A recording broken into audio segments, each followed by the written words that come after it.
good to meet you. I'm Guy Roberts. I'm the one of the co-chairs of the NSI working group. So the NSI is the Network Service Interface working group, and in the working group we're hoping to define an interface which will allow some applications to request a network service.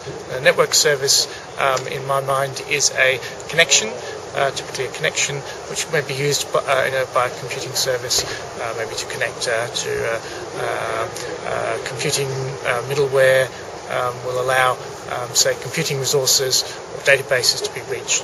But it's very specifically a service that is oriented towards connecting networks, so controlling network connections.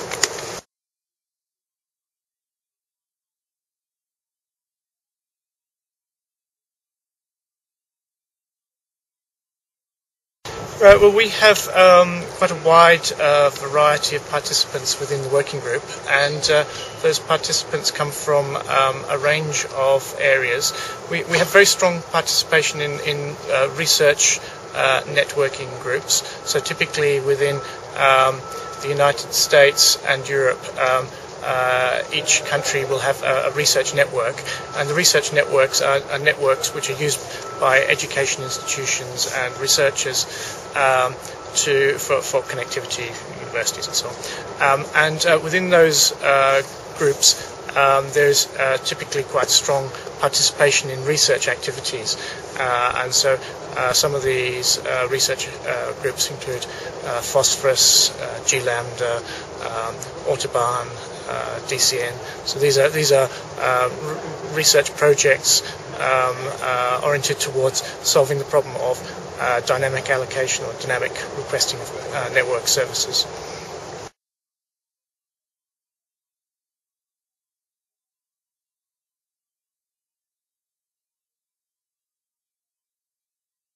Right. Well, the Standards Forum is a great forum for actually bringing a collaboration. So if a European research organisation is interested in collaborating with other organisations, it's a standards body can be a great forum for that.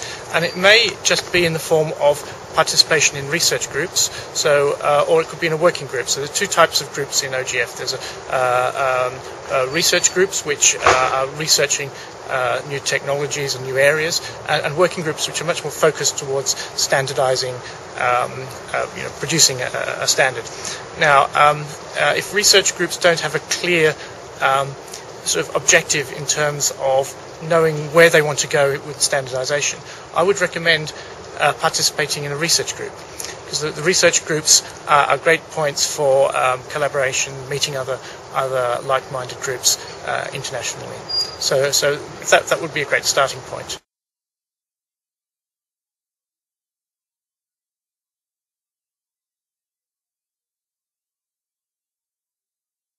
Okay.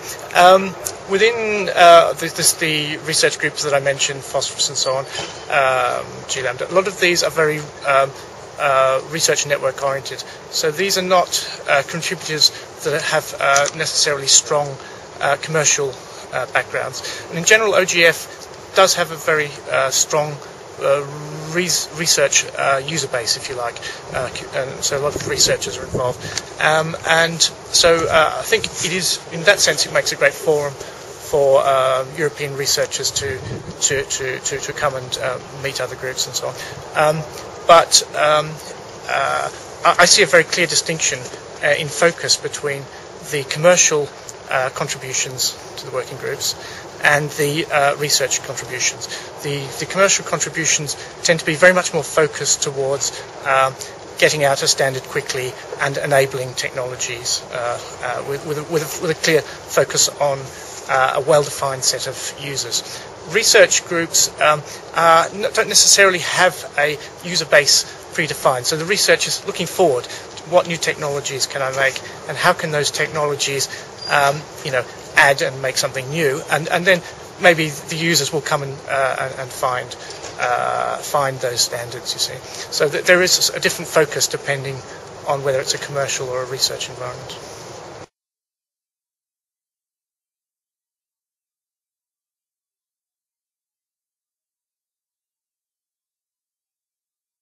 I would encourage any European research groups that have an idea which you think would be well suited to standardization, really to come and participate. OGF is a very open organization. The work is, people are free to participate. The work is published openly. So, I would encourage people in research that's in a relevant area to come and participate, see what's going on, and contribute to research groups or working groups. And that's a great starting point to see where there's commonalities and where standards can grow from those commonalities.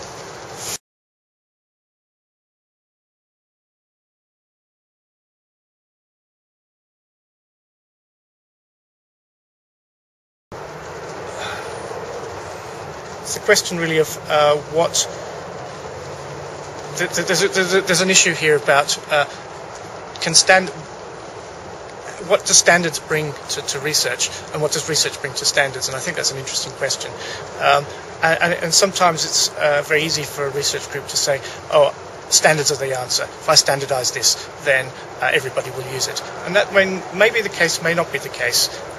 So it's part of the process of standardization is trying to identify